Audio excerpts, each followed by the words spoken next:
So port numbers are 16-bit numbers which are also known by their associated names, such as HTTP, which is port 80, Telnet, which is 23.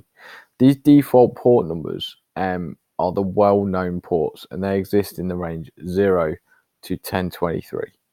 Okay, so if you're in one of that range of the first numbers, then there is a set thing, that a set sort of service that is related to that protocol number, and they're commonly the ones used for attacks, because lots of firewalls don't by default get rid of those, because they have some level of trust to them because they match a certain service. But this idea of opening and closing ports. So what you mean by opening and closing ports aren't real things, they're virtual.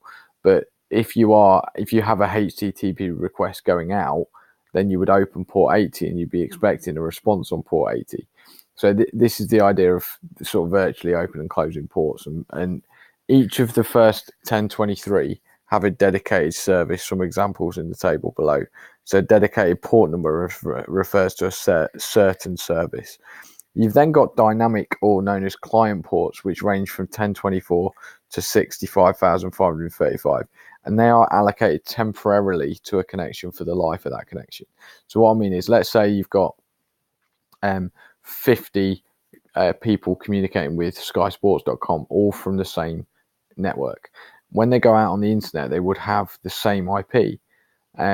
However, the socket would be different, because the socket's the combination of the IP and the port number, and the router would allocate it a specific port number from this range that's unique to that client. So all 50 clients they might look like they're coming from the same IP from the network, but they might have a different port number to make it unique.